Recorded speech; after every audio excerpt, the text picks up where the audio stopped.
Hi there. This is David Garcia. I'm the Policy Director at the Turner Center for Housing Innovation at UC Berkeley.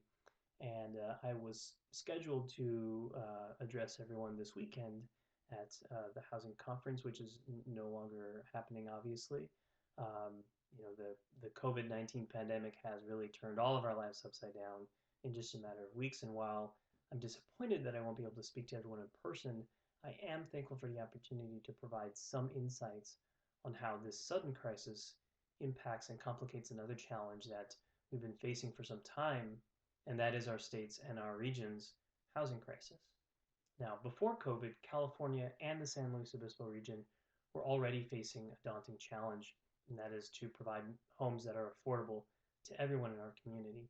Now, statewide, we're facing a shortfall of millions of homes, and in the San Luis Obispo region, we are falling short of our state mandated goals as well.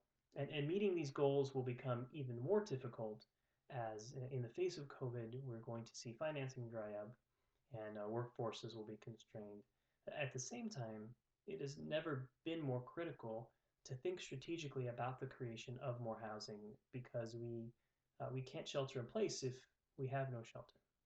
So I am hopeful that in the weeks and months that follow, our leaders in Sacramento and in Washington will do what is necessary to restore the livelihoods of everyone impacted by this pandemic. And thankfully, we can draw on lessons from the last session to guide our decisions moving forward.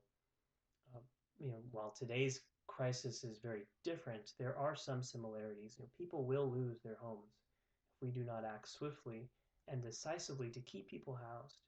We didn't do that the last time, and millions of people were affected. This time, we should focus on keeping people housed and maintaining our existing housing infrastructure. Because once people start losing their homes and property owners start losing their property, the interventions will be far more complex, and in many respects, the damage will be irreversible. While we've seen the federal government act on housing in the near term, we know that, at least for most Californians, it's not going to be enough.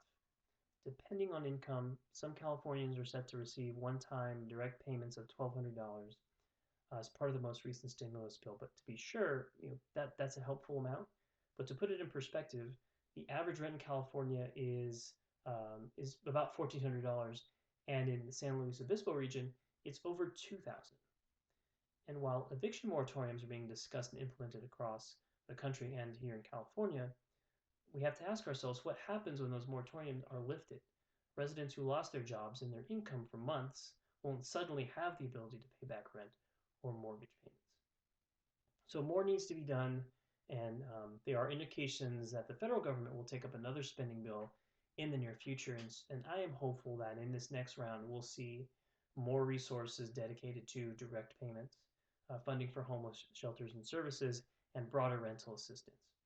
And in the meantime, we can prepare responses locally by prioritizing these new federal dollars for rental assistance and continuing to move emergency housing options forward and restructuring our existing processes to keep housing projects moving on time. At the Turner Center, we're going to continue thinking through the best responses to this crisis. In the next few weeks, we'll hopefully be releasing some helpful tools and data to inform these policy discussions. So I encourage everyone to follow us online at Turner Center or at our website, turnercenter.berkeley.edu. Uh, and I want to thank the San Luis Obispo Chamber for keeping everyone engaged and for allowing me to participate as well. And I hope to address everyone in person at some point. So again, thank you for this opportunity, and please stay safe.